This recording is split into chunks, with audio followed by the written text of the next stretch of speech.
Shalom, saudara terkasih yang diberkati oleh Tuhan dimanapun berada. Kami atas nama majelis dan yang melayani pada hari Minggu ini mengucapkan selamat beribadah dalam konsep stay at home, ibadah live streaming bersama dengan Gereja Kristen Pasundan Jemaat Bekasi. Pada hari Minggu yang berbahagia ini, kita akan dilayani oleh Bapak Pendeta Brahmana Duta Ekne SSI.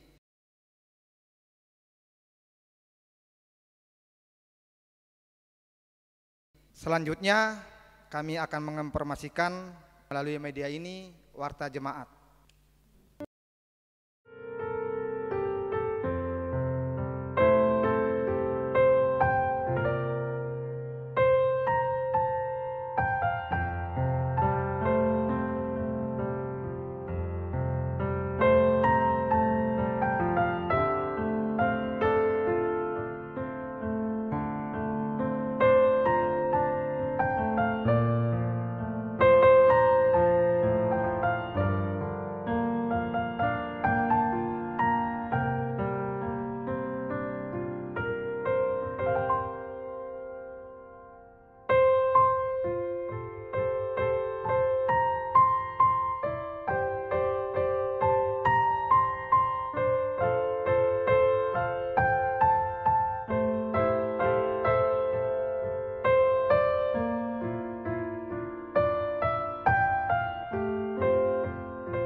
Datanglah ya Tuhan, di tengah kami hadirlah. Di sini tinggallah bersama kami murid-Mu. Hanya Engkaulah sumber hidup kami, dari Dikaulah hidup abadi. Di jalan ke Emmaus datanglah Yesus, dua muridnya tak mengenalnya. Yesus membuka percakapannya, daya ilahinya kobarkan hati.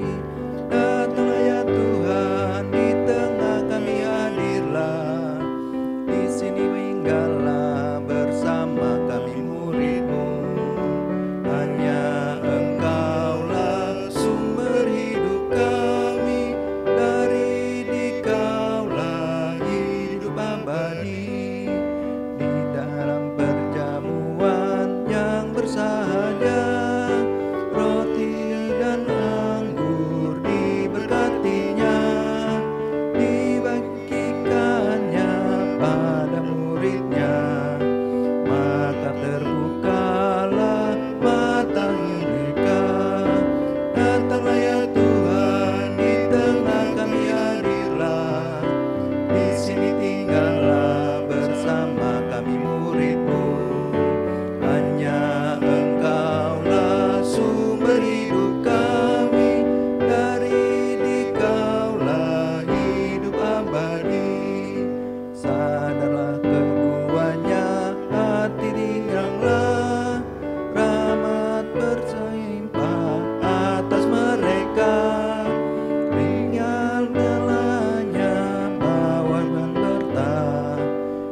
Jemaat yang dikasihi oleh Tuhan, pertolongan kita adalah di dalam nama Tuhan yang menjadikan langit dan bumi yang memelihara kesetiaannya sampai selama-lamanya. dan tidak pernah meninggalkan perbuatan tangannya. Anugerah dan sejahtera dari Allah Bapa, Anak dan Roh Kudus menyertai saudara-saudara. Amin. Jemaat yang dikasihi Tuhan, kebaktian minggu saat ini bertemakan berjumpa dengan Kristus yang bangkit mengubah hidupku. Maka kita diajak untuk mempersiapkan hati, menelusuri diri kita, sehingga kita mampu merasakan Kristus yang bangkit dan mengubahkan hidup kita.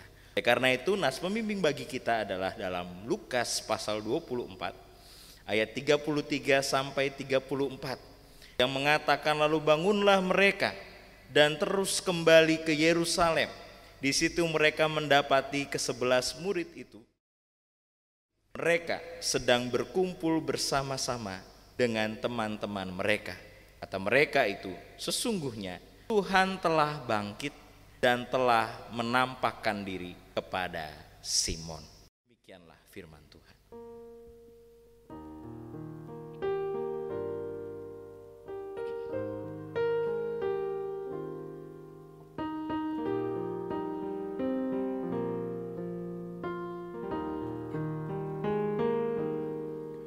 Seindah siang disinari terang, cara Tuhan mengasihiku.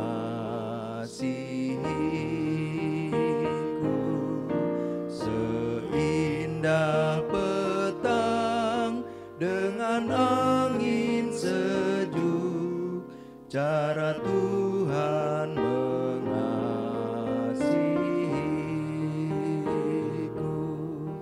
Tuhanku lembut dan penyayang, dan aku mengasihi Dia. Kasih-Nya besar, agung dan mulia, cara Tuhan mengasihiku.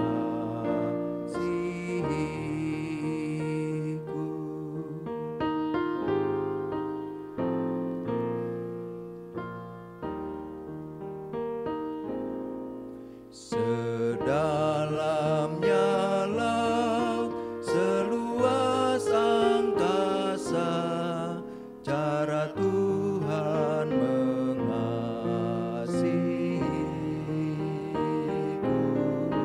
Seharum kembang yang tetap semerbak, cara Tuhan mengasihiku.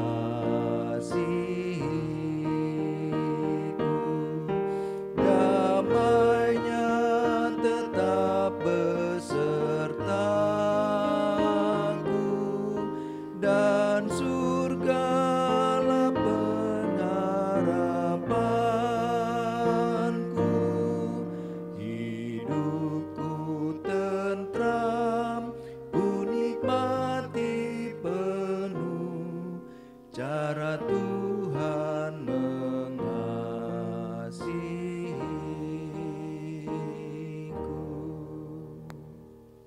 Kita bersatu di dalam doa. Terima kasih ya Tuhan, Engkau sangat luar biasa di dalam kehidupan kami.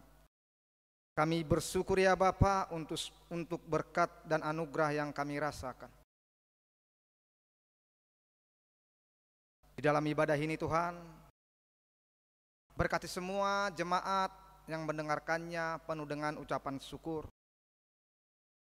Kami yakin dan percaya bahwa wabah yang melanda dunia ini akan segera selesai.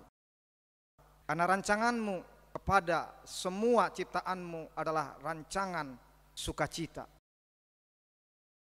Di dalam nama Yesus kami bersyukur dan berterima kasih kepada-Mu ya Tuhan. Amin. Marilah kita mendengarkan hukum Allah yang tertulis dari 1 Yohanes 3 ayat 23 sampai 24. Demikian firman Tuhan.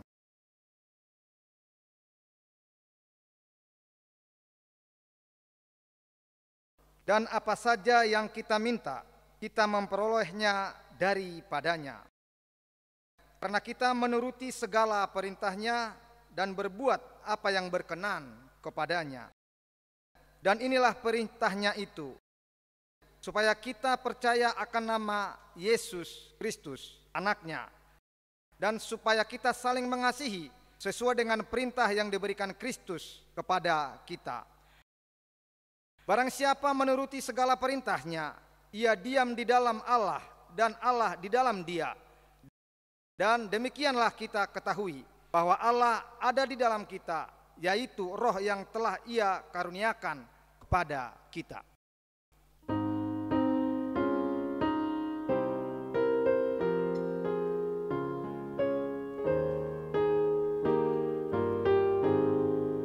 Tersembunyi ujung jalan, hampir atau masih jauh, ku dibimbing tangan Tuhan ke negeri yang tak ku tahu.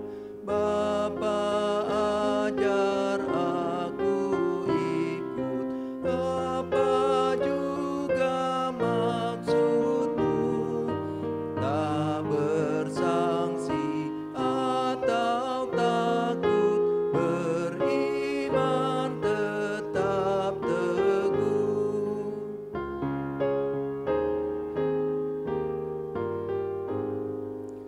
Meski langkahmu semua tersembunyi bagiku, hatiku menurut jua dan memuji kasih-Mu. Meski kini tak ku nampak, nanti ku berbahagia apabila terang-Mu tampak dengan kemuliaan-Nya. Jikalau kita berkata bahwa kita tidak berdosa, maka kita menipu diri kita sendiri dan kebenaran itu tidak ada dalam kita. Jika kita mengaku dosa kita, maka Ia adalah setia dan adil, sehingga Ia akan mengampuni segala dosa kita dan menyucikan kita dari segala kejahatan. Jika kita berkata bahwa kita tidak ada berbuat dosa, maka kita membuat Dia menjadi pendusta, dan firman-Nya tidak ada di dalam kita. Karena itu, marilah kita mengaku dosa di hadirat Allah secara bersama-sama, diawali dengan pengakuan dosa pribadi di dalam hati, di dalam saat teduh.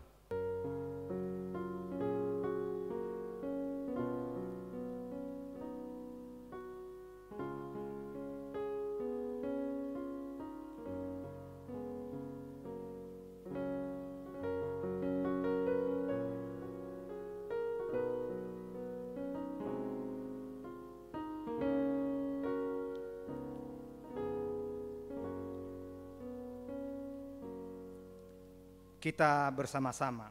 Ya Tuhan, kami telah berbuat dosa terhadap-Mu. Kami telah berdosa terhadap sesama kami dalam pikiran, perkataan, dan perbuatan. Telah banyak kami menyimpang dari jalan-Mu yang benar. Ampunilah dosa kami ya Tuhan. Kasihanilah kami ya Tuhan. Kasihanilah kami ya Kristus. Kasihanilah kami ya Tuhan. Amin.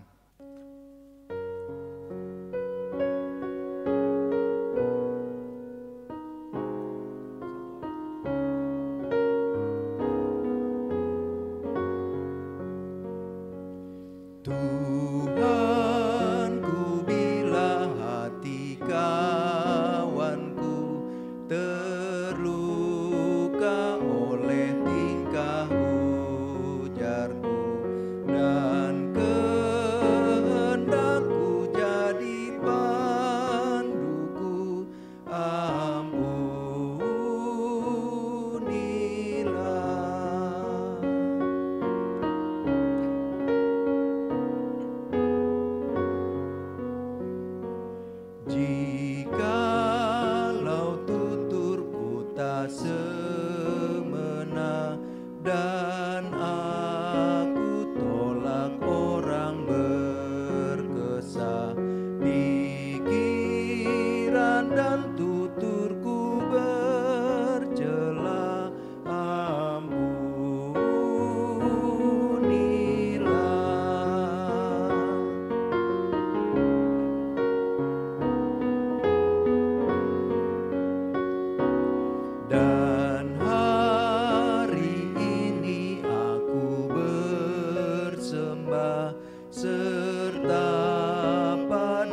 Jemaat yang dikasihi Tuhan, dengarlah firman Tuhan yang berkenan mengampuni dosa kita. Diambil dari Kolose pasal 1 ayat 21 sampai 23. Juga kamu yang dahulu hidup jauh dari Allah dan yang memusuhinya dalam hati dan pikiran, seperti yang nyata dari perbuatanmu yang jahat, sekarang diperdamaikannya di dalam tubuh jasmani Kristus oleh kematiannya, untuk menempatkan kamu kudus dan tak bercelah dan tak bercacat di hadapannya. Maka dengan demikian, di dalam nama Allah, Bapa, Anak, dan Roh Kudus, diberitakan kepada setiap kita yang dengan tulus ikhlas mengaku dosa di hadirat Allah, serta mencari keselamatannya hanya kepada Yesus Kristus, bahwa Allah mengampuni dosanya. Amin.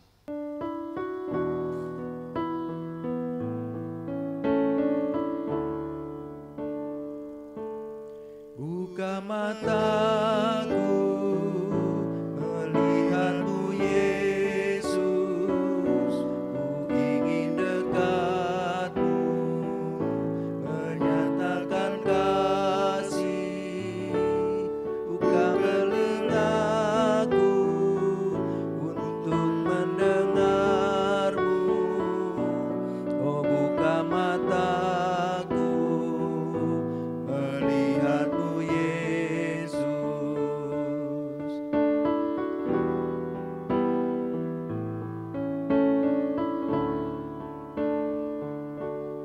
Buka mataku melihatmu Yesus, ku ingin dekatmu, menyatakan kasih. Buka telingaku untuk mendengarmu, oh buka mataku melihatmu Yesus. Jemaat yang terkasih, kita akan bersama membaca Mazmur dari Mazmur 116 ayat 12 sampai 19.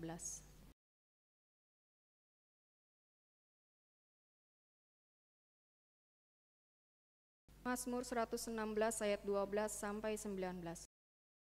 Bagaimana akan kubalas kepada Tuhan? Segala kebajikannya kepadaku, Aku akan mengangkat piala keselamatan, dan akan menyerukan nama Tuhan akan membayar nazarku kepada Tuhan, di depan seluruh umatnya. berharga di mata Tuhan. Kematian semua orang yang dikasihinya. Ya Tuhan, aku hambamu. Aku hambamu, anak dari hambamu perempuan. Kau telah membuka ikatan-ikatanku. Aku akan mempersembahkan korban syukur kepadamu, Dan akan menyerukan nama Tuhan akan membayar nazarku kepada Tuhan di depan seluruh umatnya. di pelataran rumah Tuhan. Di tengah-tengahmu, ya Yerusalem. Haleluya.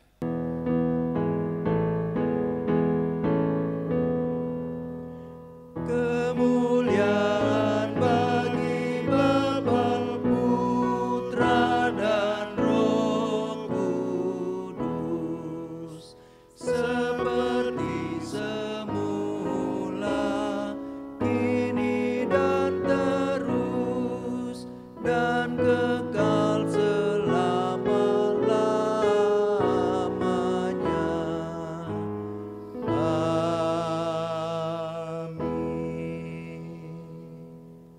Jemaat yang dikasihi Tuhan, marilah kita bersama-sama berdoa sebelum membaca dan merenungkan sabda firman Tuhan. Mari kita berdoa.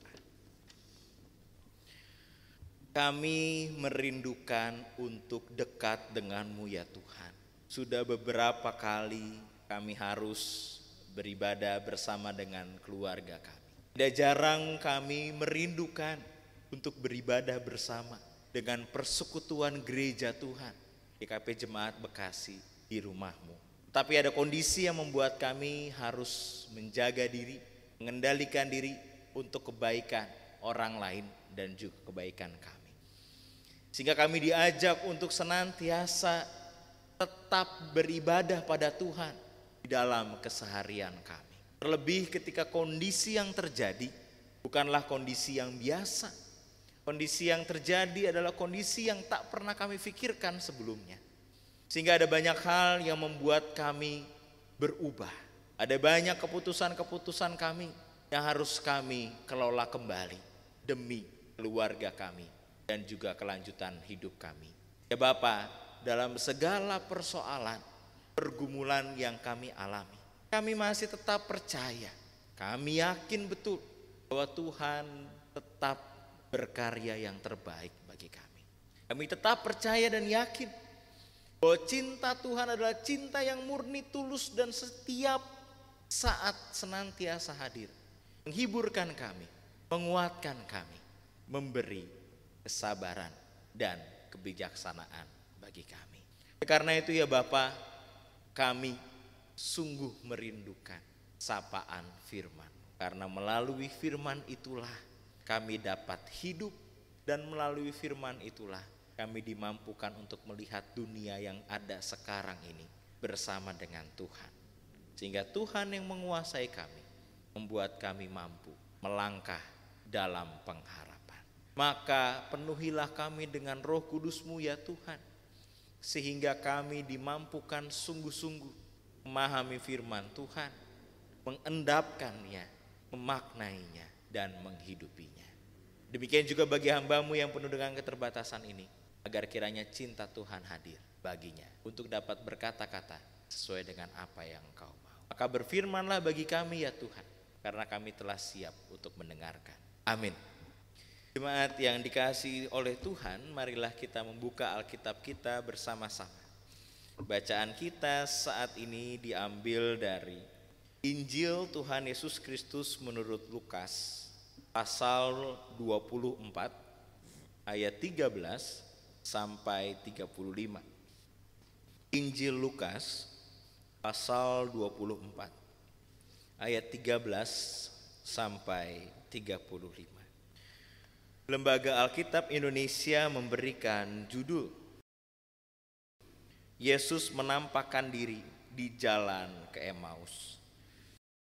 Pada hari itu juga 2 orang dari murid-murid Yesus pergi ke sebuah kampung bernama Emmaus yang terletak kira-kira 7 mil jauhnya dari Yerusalem. Dan mereka bercakap-cakap tentang segala sesuatu yang telah terjadi. Ketika mereka sedang bercakap-cakap dan bertukar pikiran, datanglah Yesus sendiri mendekati mereka, lalu berjalan bersama-sama dengan mereka. Tetapi ada sesuatu yang menghalangi mata mereka, sehingga mereka tidak dapat mengenal Dia. Yesus berkata kepada mereka, "Apakah yang kamu percakapkan sementara kamu berjalan?" Maka berhentilah mereka dengan muka muram. Seorang dari mereka, namanya Kleopas, menjawabnya, "Adakah engkau satu-satunya orang asing di Yerusalem yang tidak tahu apa yang terjadi di situ pada hari-hari belakangan ini?" Katanya kepada mereka, "Apakah itu?" Jawab mereka, "Apa yang terjadi dengan Yesus orang Nazaret? Dia adalah seorang nabi yang berkuasa dalam pekerjaan dan perkataan di hadapan Allah dan di depan seluruh bangsa kami. Tetapi imam-imam kepala dan pemimpin-pemimpin kami telah menyerahkan dia untuk dihukum mati, dan mereka telah menyalibkannya. Padahal kami dahulu mengharapkan bahwa Dialah yang datang untuk membebaskan bangsa Israel. Tetapi sementara itu telah lewat 3 hari sejak semuanya itu terjadi. Tetapi beberapa perempuan dari kalangan kami telah mengejutkan kami. Pagi-pagi buta mereka telah pergi ke kubur dan tidak menemukan mayatnya. Lalu mereka datang dengan berita bahwa telah kelihatan kepada mereka malaikat-malaikat yang mengatakan bahwa ia hidup. Dan beberapa teman kami telah pergi ke kubur itu dan mendapati bahwa memang benar yang dikatakan perempuan-perempuan itu, tetapi dia tidak mereka lihat. Lalu ia berkata kepada mereka, "Hai kamu orang bodoh, betapa lambannya hatimu, sehingga kamu tidak percaya segala sesuatu yang telah dikatakan para nabi. Bukankah Mesias harus menderita semuanya itu untuk masuk dalam kemuliaannya?" Lalu ia menjelaskan kepada mereka apa yang tertulis tentang dia dalam seluruh kitab suci, mulai dari kitab-kitab Musa dan segala kitab nabi-nabi. Mereka mendekati kampung yang telah mereka tuju, lalu berbuat seolah-olah hendak meneruskan perjalanannya. Tetapi mereka sangat mendesaknya, katanya, "Tinggallah bersama-sama dengan kami, sebab hari telah menjelang malam dan matahari hampir terbenam." Lalu masuklah ia untuk tinggal bersama-sama dengan mereka. Waktu ia duduk makan dengan mereka, ia mengambil roti, mengucap berkat, lalu memecah-mecahkannya dan memberikannya kepada mereka. Ketika itu terbukalah mata mereka dan mereka pun mengenal dia. Tapi ia lenyap dari tengah-tengah mereka. Kata mereka seorang kepada yang lain, "Bukankah hati kita berkobar-kobar ketika ia berbicara dengan kita di tengah jalan dan ketika ia menerangkan kitab suci kepada kita?" Lalu bangunlah mereka dan terus kembali ke Yerusalem. Di situ mereka mendapati ke-11 murid itu. Mereka sedang berkumpul bersama-sama dengan teman-teman mereka. Kata mereka itu, "Sesungguhnya Tuhan telah bangkit dan telah menampakkan diri kepada Simon." Lalu kedua orang itu pun menceritakan apa yang terjadi di tengah jalan dan bagaimana mereka mengenal dia pada waktu ia memecah-mecahkan roti. Demikian pembacaan Alkitab kita. Yang berbahagia adalah setiap orang yang membaca firman Tuhan dan menghidupinya di dalam kehidupannya sehari-hari. Haleluya. Haleluya, haleluya, haleluya.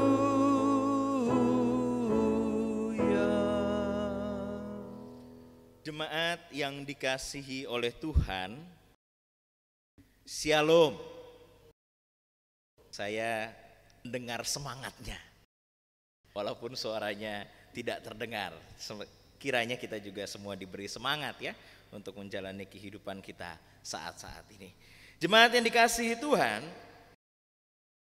tema kita berjumpa dengan Kristus yang bangkit mengubah hidupku. Perjumpaan dalam tema ini dilihat sebagai sesuatu yang penting dalam kehidupan. Saya ingin memulainya dengan satu perdebatan. Dalam sejarah kehidupan manusia, terdapat sebuah pertanyaan klasik yang telah menjadi perdebatan sejak lama. Dari sejak awal kemanusiaan bahkan sampai sekarang ini. Baik di dalam kitab suci maupun di dalam narasi-narasi filsafat ataupun dalam diskusi-diskusi sosial keseharian. Pertanyaannya adalah yang senantiasa jadi perdebatan, di manakah Tuhan ketika ada penderitaan? Di manakah Tuhan ketika ada penderitaan? Pertanyaan ini selalu menjadi perdebatan, baik di masa lalu maupun masa kini. Penderitaan yang seperti apa? Macam-macam. Philip Yancey mengemukakan di dalam bukunya, penderitaan yang dialami tidak jarang muncul dalam keseharian dalam rupa sakit penyakit. Yang sering menjadi pergumulan, kalau Tuhan Maha Pemulih dan Penyembuh, kenapa ada yang sakit bahkan sampai wafat? Itu senantiasa jadi pertanyaan dan perdebatan. Tentu bagi kita sekarang ini dalam kondisi yang terjadi. Ada seorang penulis namanya C.S. Lewis yang mencoba untuk menawarkan penyelesaian atas perdebatan ini. Dia penulis Inggris yang dianggap saat itu cukup cerdas. Dia menjelaskan, mencoba untuk meredam perdebatan tentang penderitaan ini dalam bukunya The Problem of Pain, atau persoalan tentang penderitaan. Dalam bukunya Lewis berbicara banyak tentang cinta, anugerah, pengharapan, bahkan pemulihan. Sehingga sangat tinggi semangat iman dan semangat pengharapan di dalam bukunya itu. Namun setelah buku itu diterbitkan, bertahun-tahun kemudian istrinya Lewis sakit. Dan akhirnya dia meninggal karena sakit parah, yaitu kanker tulang. Dan peristiwanya tersebut membuatnya menulis buku kembali berjudul A Grief Observer, atau duka yang teramat dalam. Dia menulis buku karena kehilangan orang yang dicintai dan dikasihinya. Salah satu kutipan dari buku itu, dia mengatakan seperti ini: kami dijanjikan penderitaan. Hal tersebut adalah bagian dari kehidupan kekristenan. Kami bahkan diberitahu dalam Matius pasal 5 ayat 4, diberkatilah mereka yang berduka cita.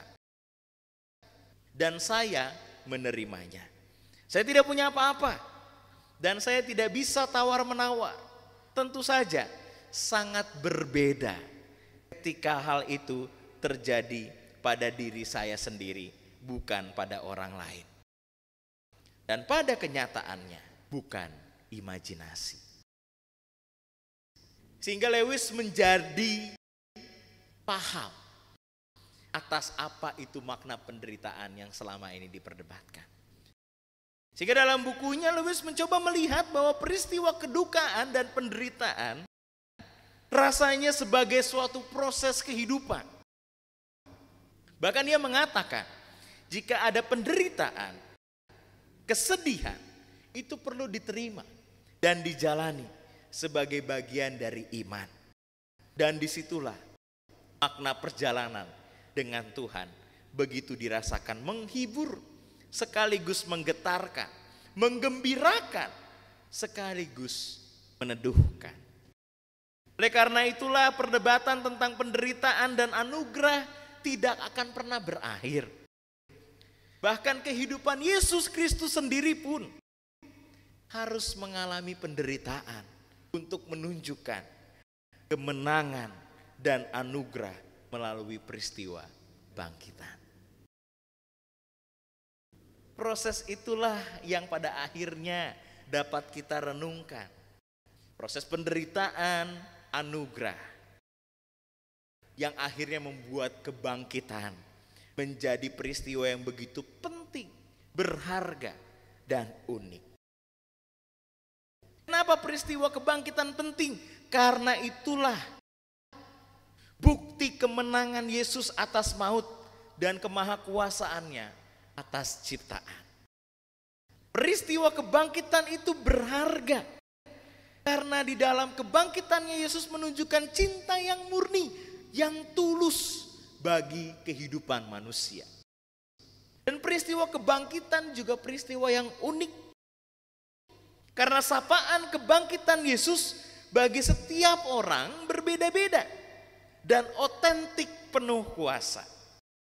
dalam beberapa pasal di dalam Alkitab kita, ada beberapa peristiwa sapaan Kristus setelah kebangkitan yang berbeda-beda. Yesus menyapa mereka yang berdiam diri karena ketakutan. Itulah sebabnya ada peristiwa di mana para murid berkumpul dalam satu ruangan yang terkunci bahkan. Tapi Yesus hadir di sana. Lalu Yesus menyapa mereka yang sedang bekerja kembali pada rutinitas kesehariannya. Itulah kenapa maka Yesus menyapa Petrus di pinggir danau Tiberias, di mana Petrus saat itu sedang kembali ke dalam mata pencaharian awal, yaitu sebagai nelayan. Tetapi Yesus juga menyapa mereka yang sedang ada dalam perjalanan pulang dengan hati lesu dan dengan semangat yang patah. Itulah sebuah perjalanan yang menggetarkan antara Yerusalem dan Emmaus. Kayak lagu lama ya, antara Anyer dan Jakarta. Wah, kalau ini beda nih. Antara Yerusalem dan Emmaus. Kisah ini merupakan kisah yang menggetarkan. Karena di tengah-tengah kedukaan, membuktikan dan menunjukkan bahwa Tuhan itu tidak pernah meninggalkan mereka yang berduka dan bersedih. Tapi Yesus sebetulnya ada. Makanya dalam sebuah tafsiran, perjalanan ke Emmaus ini dibagi atas 3 babak atau 3 bagian. Bagian yang pertama sebelum berjumpa dengan Kristus. Bagian yang kedua dalam proses perjumpaan dengan Yesus. Bagian yang ketiga adalah pasca perjumpaan atau setelah perjumpaan dengan Yesus. Marilah jemaat Tuhan, kita lihat teks yang telah kita baca dari ayat 13 sampai ayat 35 ini. Bagian yang pertama terdapat di ayat 13 sampai ayat 14. Dijelaskan di sana, latarnya adalah perjalanan 2 orang murid menuju ke Emmaus dari Yerusalem. Itu kira-kira 7 mil jauhnya. Kalau mau diterjemahkan ke kilometer, 7 mil itu sama dengan 11,26 kilometer. Saya coba ukur dari Google Maps. Kurang lebih 11,26 kilometer itu dari GKP Jemaat Bekasi ini, Jalan Juanda menuju ke GKP Cimuning, kurang lebih jaraknya segitu. Bedanya kalau kita naik motor mungkin setengah jam sampai. Tapi ini jalan kaki. Jadi jalan kaki selama sejauh 11,26 kilometer kurang lebih 2 jam 6 menit lama perjalanannya dengan jalan kaki. Itu jarak antara Yerusalem dan Emmaus. Nah, dalam bagian yang kedua adalah bagian di mana ada perjumpaan. Proses perjumpaan antara Yesus dengan murid yang dikatakan di sini adalah Kleopas yang pertama, dan yang kedua tidak disebut siapa namanya. Jadi Kleopas dengan temannya, kurang lebih begitu. Itu ada di ayat 15 dalam proses perjumpaannya sampai dengan ayat 31. Ini yang perlu kita perhatikan. Dalam bagian ini, ternyata Yesus hadir di tengah-tengah Kleopas dan juga temannya. Ceritanya Kleopas dan temannya ada dalam rasa sedih yang mendalam. Di ayat 17 dikatakan di situ, dengan muka muram. Ternyata kalau kita mau lihat makna muram di sini bisa karena patah hati. Ada kesedihan dan kegalauan mendalam. Tapi di saat yang sama juga bicara tentang keputusasaan. Sehingga mereka dari Yerusalem milih untuk ya udahlah pulang kampung aja deh. Emmaus, toh juga pengharapannya sudah tidak ada lagi. Pengharapan yang seperti apa? Mari kita lihat dialog antara Kleopas temannya dan juga Yesus. Ketika mereka berjalan, Yesus hadir di sana dan bertanya, apa sih yang sedang dipercakapkan oleh kalian? Dan mereka sebetulnya kaget. Karena mereka heran, kok orang ini bisa tidak tahu apa-apa dengan peristiwa yang terjadi. Dan Yesus merespon tetap di ayat 19, apakah itu? Maka Kleopas dan temannya menjawab, ada terjadi sebuah peristiwa terhadap orang yang bernama Yesus yang sangat dipengharapkan begitu tinggi. Bahkan di sini ada pengakuannya, yaitu dia adalah seorang nabi yang berkuasa dalam pekerjaan dan perkataan di hadapan Allah dan di depan seluruh bangsa kami. Tetapi lebih lagi, pengharapannya Kleopas dan temannya yang membuat mereka patah hati adalah ayat 21. Padahal kami dahulu mengharapkan bahwa dialah yang datang untuk membebaskan bangsa Israel. Bebaskan dari apa? Dari penjajahan Romawi. Tetapi semuanya itu telah lewat 3 hari sejak semuanya itu terjadi. Bahkan Kleopas dan temannya sedang menceritakan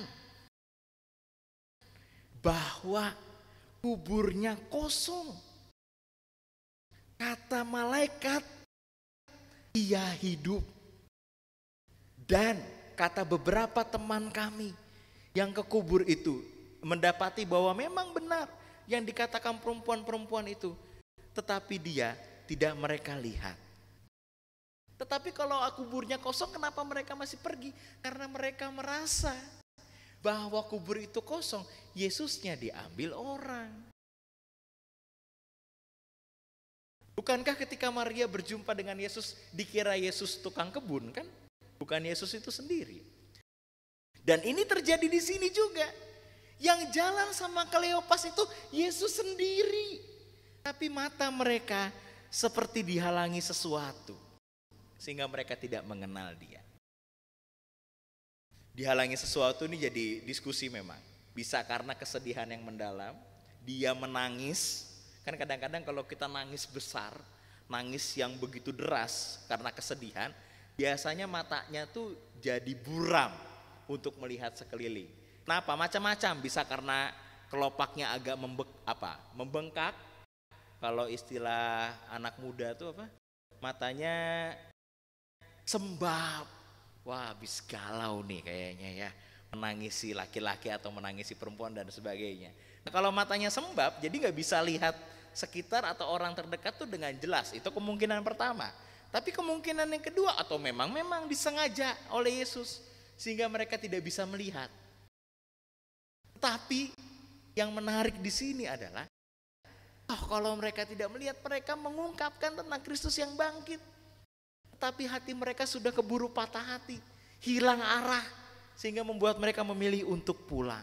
Makanya di ayat 25 dikatakan di sini, hai kamu orang bodoh, betapa lambannya hatimu sehingga kamu tidak percaya segala sesuatu yang telah dikatakan para nabi. Betapa lambannya hatimu. Dalam bahasa Yunani artinya bradeis enkardia, yang berarti tidak aktif dalam memahami, tidak mencari tahu atas segala sesuatu begitu ya. Tumpul dalam mengerti atas segala sesuatu. Ini lola, mikirnya agak lambat gitu ya. Jadi nggak cepat untuk memahami apa yang dimaksud oleh Yesus atau oleh kesaksian dari teman-temannya. Atau dalam hal ini lamban untuk memahami juga apa kata Nabi tentang Mesias yang menderita. Jadi begitu lamban hatimu, bicara tentang Kleopas yang tidak memahami apa yang dimaksud oleh Nabi tentang Mesias yang menderita, begitu ya. Makanya di ayat 25 Yesus mengatakan tidak percaya segala sesuatu yang telah dikatakan para nabi. Atau juga yang kedua, kenapa lambat berpikir tentang Kristus yang bangkit pada hari yang ketiga? Bukankah itu yang sudah sering diungkapkan dulu? Kan memang murid-murid yang atau orang-orang terdekat Yesus saat itu memang dikatakan sebagai orang-orang yang lambat memahami. Tidak jarang kan Yesus marah dengan para murid karena para murid lambat untuk memahami apa yang dikatakan oleh Yesus. Tapi meskipun begitu, ternyata Yesus tetap melakukan pengajaran kembali kepada Kleopas dan temannya. Walaupun dia mengatakan begitu lambannya hatimu, tetapi di ayat 27 dijelaskan di sini kepada mereka, lalu ia menjelaskan kepada mereka apa yang tertulis tentang dia dalam seluruh kitab suci, mulai dari kitab-kitab Musa dan segala kitab nabi-nabi. Mari kita ingat, tadi berapa kilometer? Kurang lebih 11,26 kilometer. Lama jalan kakinya berapa? 2 jam 6 menit. Ya cukuplah untuk perkuliahan mereka, untuk dijelaskan tentang kitab-kitab nabi, para nabi begitu ya, dan juga tentang kitab suci, kitab-kitab Musa. 2 jam dijelaskan oleh Yesus tentang Mesias yang perlu untuk menderita. Sampai akhirnya di ayat 28 sudah tiba atau sudah mau masuk ke pintu gerbang atau sudah mau masuk ke kota Emmaus, maka dikatakanlah di sini mereka mendekati kampung yang mereka tuju. Lalu ia berbuat seolah-olah hendak meneruskan perjalanannya. Saya lanjut dulu ayat 29. Tetapi mereka sangat mendesaknya. Katanya, tinggallah bersama-sama dengan kami, sebab hari telah menjelang malam dan matahari hampir terbenam. Jadi ketika dikuliahkan Kleopas dan temannya selama hampir 2 jam 6 menit itu sudah tiba di Emmaus, Yesus seolah-olah mau pergi. Ya, kamu sudah tiba, saya mau jalan dulu. Tapi Kleopas dan temannya menahan Yesus dengan mengatakan, tinggallah bersama-sama dengan kami, sebab hari telah menjelang malam. Itu dikatakan karena dia mulai tersadarkan bahwa kok kata-kata ini yang dijelaskan selama perjalanan adalah kata-kata yang begitu menggugah, yang juga saya dengar dari Yesus sendiri. Sehingga ketika mau berpisah dengan Yesus yang tidak mereka lihat itu, mereka merasa Yesus atau orang ini perlu untuk tinggal dulu sejenak. Saya masih ingin mendengar cerita-ceritanya. Sampai akhirnya masuk ke sebuah rumah. Di ayat 30, mereka duduk makan. Lalu ia atau Yesus itu mengambil roti, mengucapkan berkat. Lalu memecah-mecahkannya dan membagikan kepada mereka. Di ayat 31, ketika mereka sudah memperoleh perjamuan makan itu, terbukalah mata mereka dan mereka pun mengenal dia, tetapi ia lenyap dari tengah-tengah mereka. Mari lihat ayat 32. Kata mereka seorang kepada yang lain, bukankah hati kita berkobar-kobar ketika ia berbicara dengan kita di tengah jalan dan ketika ia menerangkan kitab suci kepada kita? Lalu bangunlah mereka dan terus kembali ke Yerusalem. Balik lagi 2 jam lagi jalannya. Tapi menurut penafsir mereka nggak jalan, mereka lari 2 jam. Kenapa? Karena mereka begitu berkobar-kobar untuk menjelaskan tentang kesaksian perjumpaan dengan Yesus. Jemaat yang dikasihi Tuhan, lihat fasenya. Sebelum berjumpa dengan Yesus, masa perjumpaan, dan setelah perjumpaan. Sebelum perjumpaan hati mereka patah, sedih, putus asa, dan merasa bahwa harapannya hilang. Sehingga mereka memilih untuk pulang kembali ke kampung halamannya, melakukan aktivitas seperti biasa. Tetapi Yesus dengan cara yang unik menyapa mereka, berjalan bersama dengan mereka yang mengalami kesedihan itu. Dan dikatakan dalam perjumpaan dan diskusinya, betapa lamban hatimu untuk memahami apa kata-kata firman Tuhan dan apa kata-kata Yesus. Setelah perjumpaan dengan Yesus, Mereka berubah hatinya, berkobar-kobar, karena kalau dari teksnya berkobar-kobarnya tuh sejak berbicara di jalan kan. Ketika sampai di Emmaus, pada puncaknya mereka memilih untuk kembali ke Yerusalem, meninggalkan zona nyaman, meninggalkan kampung halamannya yang tadinya dituju. Sudah sampai, dia tinggalkan, karena fokusnya adalah pada kesaksian, karena mereka sendiri jadi saksi perjumpaan dengan Yesus. Lalu bagaimana dengan kita, jemaat yang dikasihi Tuhan? Bukankah peristiwa ini menjadi peristiwa yang sebetulnya begitu dekat dengan kita sebagai manusia? Ketika Yesus mengatakan betapa lambannya hatimu, sebetulnya itu juga secara mendalam bukankah berbicara kepada kita manusia yang memang sering lamban untuk memahami apa yang Tuhan kehendaki bagi kita. Kenapa lamban? Karena kita terlalu banyak ekspektasi dan harapannya. Sehingga kalau harapan dan ekspektasi itu tidak berjalan sesuai dengan apa yang kita mau, maka di saat yang sama kita jauh lebih mudah kecewa daripada melihat hal yang lebih besar daripada sekedar apa yang kita inginkan. Bukankah itu yang membuat Kleopas sedih? Bukankah itu yang membuat Kleopas dan temannya memilih untuk pulang kampung? Karena realitanya, kenyataannya tidak sesuai dengan harapannya.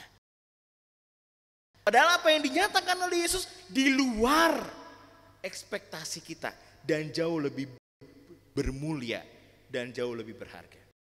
Makanya peristiwa perjamuan makan Yesus dengan Kleopas itu adalah sebetulnya peristiwa perubahan dan pembaharuan. Karena di saat yang sama mau menjelaskan bahwa Kleopas adalah bukan bagian dari para rasul sebetulnya. Kleopas bukan menjadi bagian dari 12 murid atau 12 rasul itu. Sehingga peristiwa adalah Supper atau perjamuan malam terakhir, Kleopas gak ada di sana. Tapi ketika Yesus menyapa Kleopas, makanya kalau Bapak Ibu cek di dalam Alkitab Perjanjian Baru, Kleopas tuh munculnya cuma 2 kali. Satu di sini dan satu lagi di teks Yohanes ketika proses penyaliban Yesus. Enggak ada lagi setelah itu. Tetapi bagi Lukas, Kleopas ini penting peristiwanya. Dan Yesus hadir melakukan perjamuan kepada Kleopas. Maknanya adalah sebuah peristiwa yang mulanya dilayankan oleh Yesus kepada para rasul, kini dilayankan oleh Yesus kepada Kleopas dan temannya. Walaupun Kleopas bukan rasul. Sehingga peristiwa ini menjadi peristiwa bahwa persekutuan rohani yang mendalam dan intim antara Yesus dan para rasul kini menjadi persekutuan rohani yang mendalam dan intim yang terbuka bagi para murid-murid yang lain yang percaya dan mengikut Yesus di luar rasul-rasul, termasuk Anda dan saya juga pada saat ini. Sehingga pasca kebangkitan Yesus menjadi sosok yang tidak terbatas lagi. Yesus menjadi sosok bukan untuk orang Israel saja. Yesus menjadi sosok bukan hanya orang yang mengharapkan pembebasan dari penjajahan Romawi saja. Tetapi Yesus menjadi sosok yang dapat hadir dan dialami oleh siapapun yang percaya. Anda dan saya juga. Dan bahkan kehadirannya membuka mata hati Anda dan saya. Membuka pemahaman Anda dan saya. Sehingga kita sungguh-sungguh dapat memahami apa yang Kristus kehendaki. Dan itulah yang membuat Kleopas meninggalkan kenyamanannya dan menjadi saksi Kristus dalam perjalanan hidupannya. Jemaat yang dikasihi Tuhan, teks ini menjadi sangat relevan untuk Anda dan saya sekarang ini. Dalam fase masa-masa yang kita alami, ya, yang menderita banyak. Baik mereka yang sakit, baik tim para medis yang mungkin belum bisa pulang sampai sekarang. Gak berjumpa sama keluarganya, rindu sama anak, sama pasangan suami atau istrinya. Bagi beberapa orang yang kehilangan mata pencahariannya. Bagi beberapa orang yang kehilangan atau berkurang pendapatannya. Bagi strategi bisnis yang sudah dipersiapkan sejak lama, harus batal di tahun ini. Atau bahkan kita juga disakiti hati, gitu ya, bisa kecewa karena peristiwa, gimana ngomongnya ya, gak boleh ibadah di rumahnya sendiri, kan pusing kan, rumahnya sendiri, gak boleh. Mungkin Anda dan saya, kita juga mengalami sakit hati, kenapa kok masih terjadi di rumahnya sendiri, dan sebagainya. Lalu pertanyaannya kan sering muncul, lalu di mana Tuhan ketika kondisi yang seperti ini? Menurut Rudolf Otto, seorang ahli keagamaan di Jerman, dia mengatakan bahwa Tuhan adalah mysterium tremendum et fascinosum. Artinya misteri yang menggetarkan sekaligus mempesona. Peristiwa yang dialami Kleopas itu masuk kategori peristiwa yang menggetarkan sekaligus mempesona. Selama di jalan mereka berkobar-kobar, bergetar hatinya. Dari sedih diubah menjadi sukacita, pulang dengan keadaan yang berkobar untuk mengabarkan peristiwa Yesus. Tapi dalam peristiwa Kleopas juga, bukankah menjadi pemaknaan bahwa bersama dengan Tuhan, di dalam perjumpaan dengan Tuhan, bukankah peristiwa kesedihan, keputusasaan, ketidakpahaman menjadi peristiwa yang diubahkan dengan kobaran hati, kegembiraan, keheranan, bahkan ketakjuban. Ketika Tuhan hadir secara pribadi. Ketika orang itu mampu mengalami Tuhan secara pribadi. Tapi persoalan kita kadang-kadang atau sering seperti apa yang dikatakan oleh Yesus sendiri. Sering lamban hati, tumpul hati, sulit memahami, dan malas secara spiritual. Itu sering menjadi kelemahan kita. Namun dalam segala kelemahan itu, janganlah pernah membiarkan teman baru yang menggetarkan itu berlalu dari hadapan kita. Kalau kita sadar kita punya kelemahan, terus ngapain dong? Jadilah seperti Kleopas. Yesus di sini menurut saya itu sangat cerdik dan cerdas. Yesus mencoba untuk mengendurkan intensitas dengan Kleopas. Ketika jalan, saya pergi ya. Itu sama kayak kita kalau nawar di pasar atau di Senen. Gak cocok harga, pergi. Dengan harapan apa? Dipanggil lagi kan gitu. Yesus tuh tahu kondisi itu. Dia memakai kondisi itu untuk melihat apakah Kleopas sungguh berkobar hatinya sehingga ngapain? Mengundang Yesus. Di sini menarik. Yesus tidak membiarkan masuk sampai ke rumah, tidak. Yesus mengatakan saya mau lanjut jalan nih. Tapi Kleopas stop. Mampir dulu yuk. Bahasanya tinggallah bersama-sama dengan kami. Tandanya apa? Jangan sampai Anda dan saya kehilangan atau bahkan membiarkan teman baru yang menggetarkan. Siapa? Yesus itu berlalu dari hadapan kita. Maka untuk mengalami Yesus secara pribadi, bahkan kita perlu untuk melakukan tindakan yang pertama. Milikilah kerinduan untuk mengundang Yesus secara pribadi masuk dalam kehidupan kita. Jadi undang Yesus. Bukankah itu yang menjadi kerinduan kita? Untuk melihat dan merasakan Kristus tinggal bersama-sama dengan kita. Maka undanglah dia masuk ke dalam hati kita. Dan yang kedua, setelah mengundang Yesus, jadikanlah hidup kita menjadi hidup yang berkenan kepadanya. Belajar untuk bersyukur. Jangan sampai lamban hati. Tetapi perlahan-lahan tingkatkanlah kepekaan.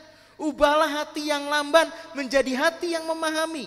Ubahlah hati yang tumpul menjadi hati yang peka dan tajam untuk melakukan kasih. Mulanya ketika kita mengundang Yesus masuk dalam hidup kita. Dan yang ketiga, Jadilah saksi Kristus kemanapun engkau pergi. Dunia yang ada sekarang ini adalah dunia yang penuh tuntutan dan kekerasan hati. Dunia yang ada ini adalah dunia yang penuh keputusasaan.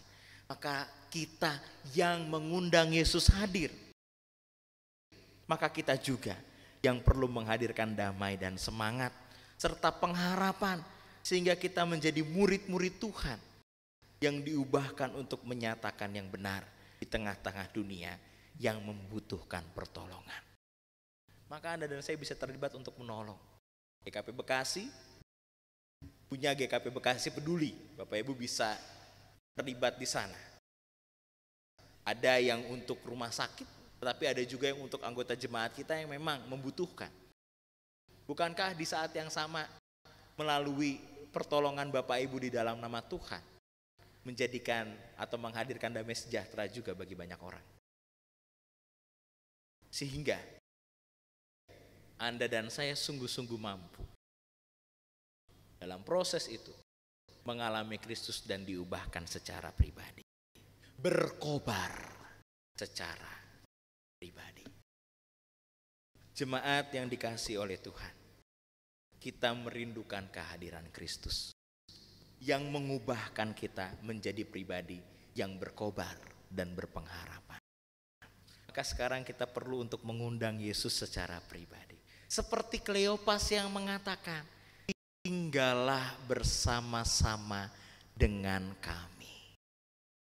Maka rasanya kita juga perlu mengundang, ya Tuhan, tinggallah beserta denganku. Tinggallah bersama dengan kami. Oleh Henry Francis Light dijadikan sebagai sebuah lagu yang kita sama-sama pernah nyanyikan sebetulnya. Tapi saya mengundang kita juga untuk menyanyikannya kembali. Melihat beberapa teks yang sangat mendalam. Dari Kidung Jemaat 329, tinggal sertaku. Karena melalui peristiwa Emmaus, kita diajak untuk mengundang Tuhan tinggal dalam hidup kita.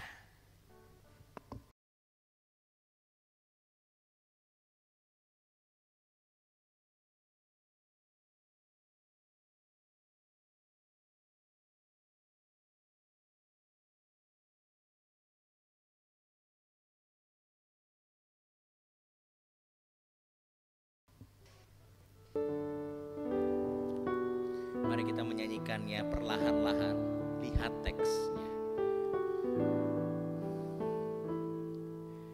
Tinggal sertaku,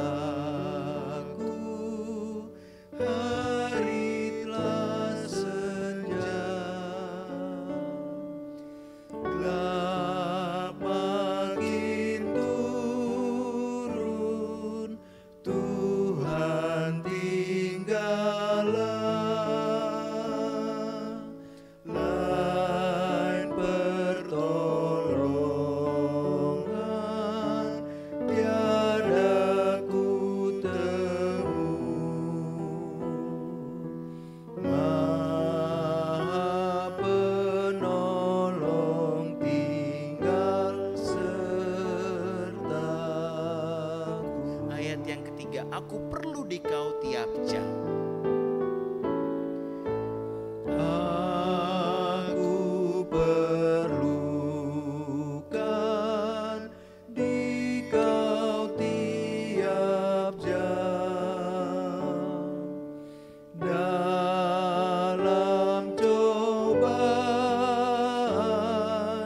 kaulah ku pegang. Siapa penuntun yang setaramu, siang dan malam tinggal sertaku. Ayat yang kelima, tunjukkanlah jalan yang menuju terang ya Tuhan. Berilah salibmu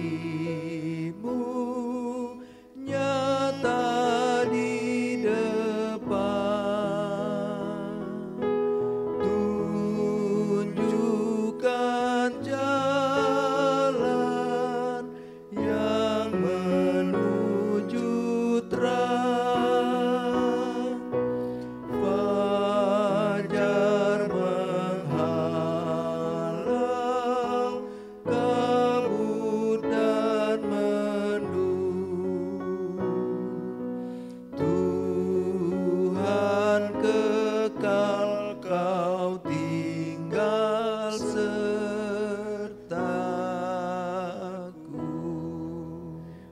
saat teduh bagi kita.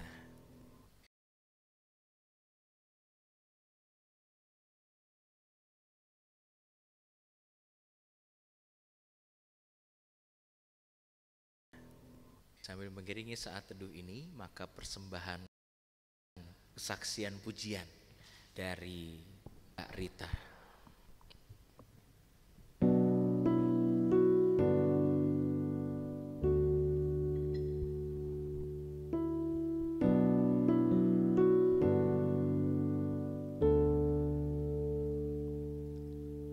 Jujur kadang ku tak sanggup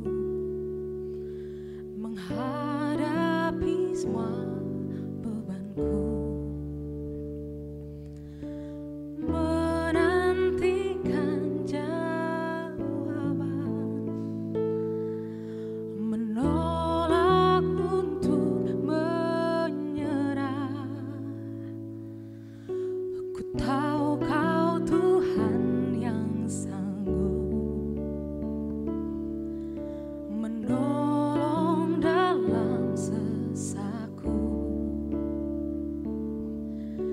Namun meskipun Kau belum, ku kan tetap menyembah-Mu.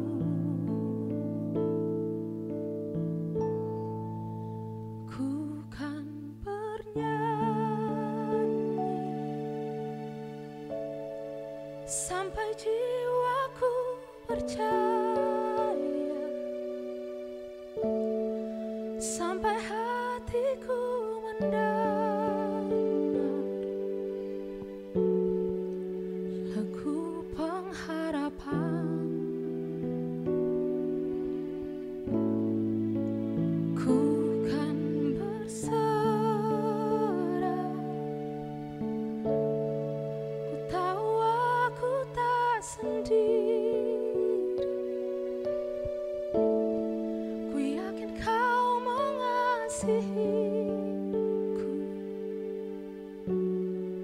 sampai tutup usiaku. Ku kan menyembah-Mu.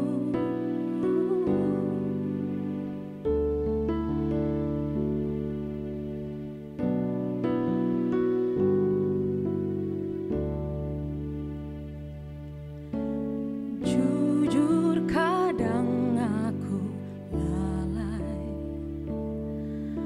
bersandar pada kekuatan-Mu.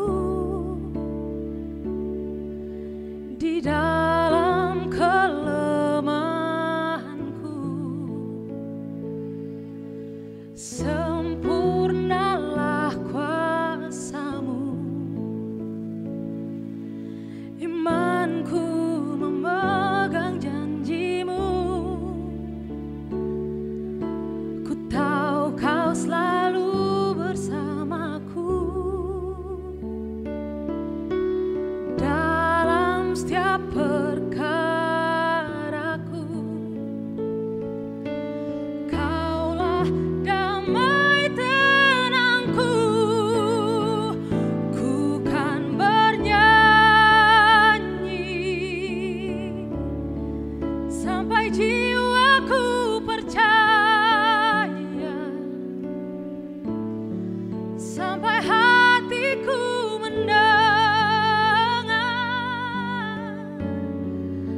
lagu pengharapan. Ku tahu Kau sanggup, dan aku tak pernah sendiri. Selalu baik Kau di hidupku.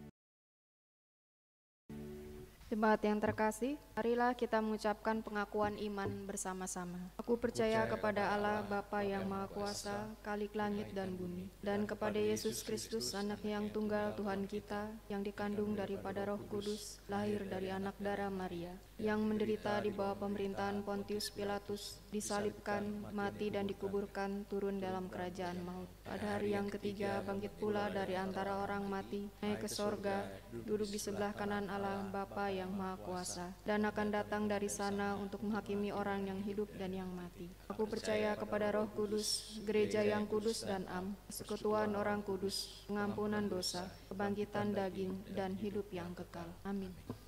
Jemaat yang dikasihi oleh Tuhan, mari kita bersama bersatu di dalam doa syafaat. Mari kita berdoa. Kami bersyukur Tuhan boleh ikut bersama, bersekutu dalam kebaktian minggu saat ini. Kami sadar bait Tuhan pun juga hadir di tengah-tengah keluarga kami. Bahkan jauh lebih secara pribadi dalam hidup kami masing-masing.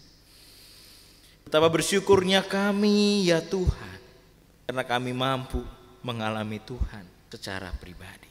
Paling tidak melalui ibadah ini. Tetapi kami juga sungguh ingin belajar agar Tuhan dapat benar-benar tinggal di dalam diri kami, dan kami juga hidup di dalam Tuhan. Karena kami sadar untuk semuanya itu membutuhkan undangan yang kami nyatakan kepada Tuhan. Ya Bapa, di dalam kondisi yang terjadi saat ini, kami rindu untuk mengalami Tuhan. Kami rindu juga untuk diubahkan. Paling tidak kami mampu diubahkan menjadi pribadi yang bersyukur. Kami mampu diubahkan menjadi pribadi yang tangguh dalam iman. Sehingga kami perlahan-lahan dapat percaya bahwa Tuhan punya waktu yang terbaik bagi kami untuk memulihkan baik kami dan juga kondisi yang terjadi di tengah-tengah dunia ini.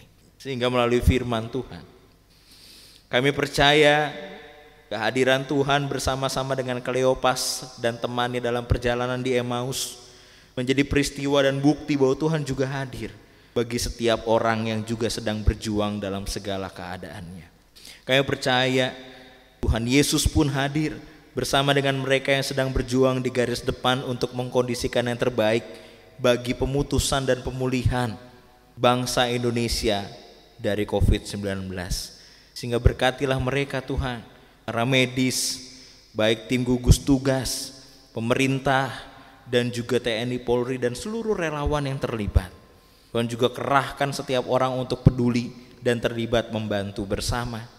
Kami juga mau berdoa dan kami yakin bahwa Tuhan Yesus hadir bersama dengan mereka yang sedang merawat pasien COVID-19 dengan jerih juangnya, sampai-sampai harus mengalami kesedihan dan kesepian yang mendalam karena berpisah dengan keluarga yang dikasihi selama berminggu-minggu. Kami juga percaya bahwa Tuhan hadir bersama dengan mereka yang ditolak oleh lingkungan karena karya dan perjuangannya di garis depan menghadapi COVID-19. Kami juga yakin bahwa Tuhan hadir bersama dengan mereka, para pasien yang sedang sakit, sehingga mereka juga boleh dipulihkan di dalam nama Tuhan. Kami juga yakin bahwa Tuhan Yesus juga hadir bersama mereka yang masih bekerja dan berjuang untuk menghidupi keluarganya. Saya percaya Tuhan memberi kesehatan, kebugaran dan semangat kepada mereka. Kami juga percaya bahwa Tuhan hadir bersama dengan mereka yang sedang berdiam diri di rumah sebagai bentuk gerakan bersama untuk memutus mata rantai penyebaran COVID-19. Dan mereka juga boleh mengalami Tuhan melalui aktivitas di rumahnya. Kami juga percaya bahwa Tuhan hadir bersama dengan mereka yang ditolak untuk beribadah di rumahnya sendiri. Sehingga kiranya Tuhan yang menghiburkan mereka dan kasih karya tangan Tuhan yang membuat orang-orang tertentu dapat bertobat. Kami juga percaya bahwa Tuhan Yesus hadir bersama dengan mereka yang senantiasa berdoa dalam setiap ketakutan dan kecemasan atas kondisi masa kini, sehingga mereka boleh dihiburkan dan mengalami kobaran hati di dalam Tuhan. Kami juga percaya bahwa Yesus hadir dalam setiap hidup kami, dalam setiap perjalanan perziarahan hidup kami, pengembaraan kami, dalam setiap laju cepat kami, atau bahkan dalam perhentian kami. Sehingga Tuhan Yesus sendiri adalah Tuhan yang berkuasa penuh melintas batas, yang hadir menjadi wujud cinta kasih yang murni. Ya Bapak, di dalam doa ini kami juga mau berdoa atas rasa syukur di mana telah lahir putri pertama dari Bapak Deriko Nenggolan dan Ibu Dina Novita Pasaribu. Anak ini bernama Erliana Sara Nenggolan. Kiranya Tuhan juga boleh memberi kesehatan bagi anak ini untuk bertumbuh di dalam Tuhan. Kami juga mau bersyukur atas lahirnya putri kedua dari Bapak Purbono dan juga Ibu Erlinda Puspita. Kiranya juga boleh Tuhan berkati masa pertumbuhan mereka. Kami juga mau berdoa Tuhan bagi jemaatmu yang berulang tahun. Kiranya mereka juga boleh memperoleh hikmat dari Tuhan untuk melangkah dalam kehidupan mereka di dalam Tuhan. Hidup dalam pengharapan dan setia dalam iman. Kami juga mau berdoa bagi jemaatmu yang sakit, sehingga pulihkanlah mereka Tuhan.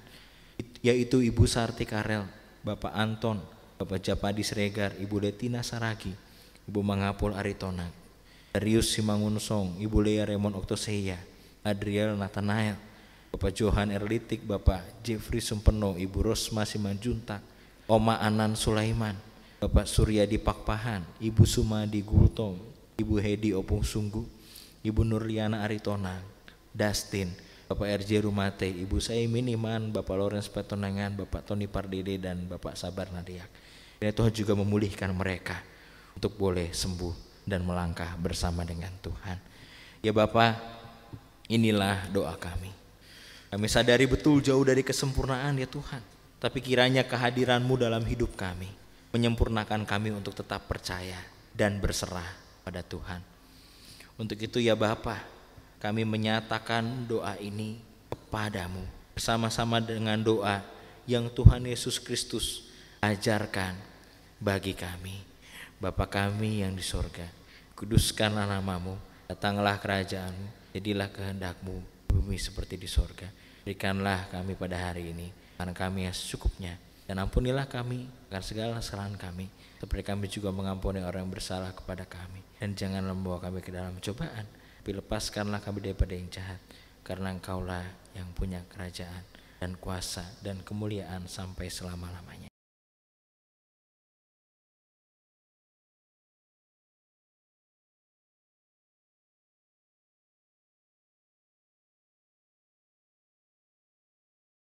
Jemaat yang terkasih, marilah kita memberi persembahan dengan mengingat firman Tuhan dari Mazmur 50 ayat 14. Persembahkanlah syukur sebagai korban kepada Allah dan bayarlah nazarmu kepada Yang Maha Tinggi. Sambil jemaat menghimpun persembahan, kita bernyanyi dari Kidung Jemaat 450 ayat 1 dan kedua.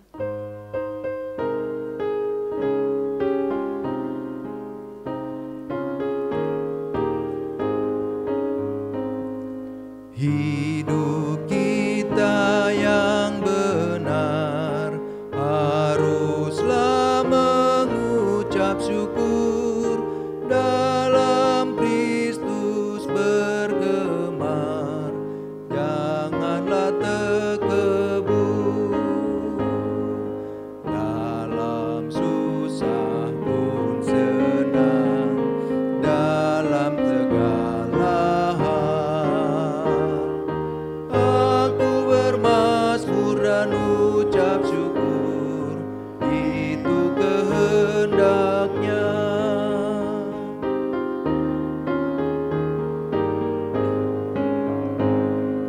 Biar badai menyerang, biar ombak menerjang, aku akan bersyukur kepada Tuhanku. Dalam susah pun senang, dalam segala hal, aku bermasmur dan ucap syukur, itu kehendak-Nya. Mari kita berdoa. Ya Tuhan yang pemurah, Allah pemelihara kehidupan kami, Engkau telah memberkati dan mencukupkan segala sesuatu yang kami perlukan. Pada saat ini kami membawa persembahan kami, kiranya ini berguna bagi pekerjaan untuk kemuliaan nama-Mu. Dan ajar kami ya Tuhan untuk mempersembahkan yang terbaik bagi-Mu. Dalam nama Tuhan Yesus Kristus kami berdoa. Amin.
Jemaat yang dikasihi Tuhan, pulanglah dalam damai sejahtera Kristus dan jadilah saksi Tuhan.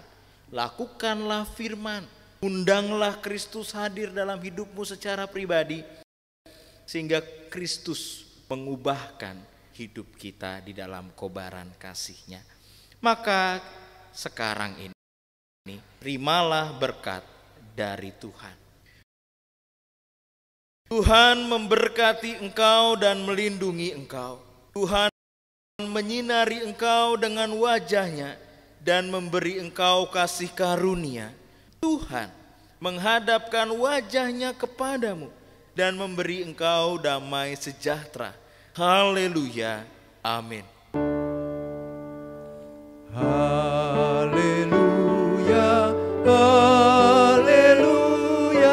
Haleluya. Haleluya. Haleluya. Amin. Amin. Amin.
ucapan syukur bergema. Alangkah baik dan indah jikalau Tuhan beserta, sejahtera semua, sekeluarga bahagia. Selamat hari Minggu, Tuhan Yesus memberkati.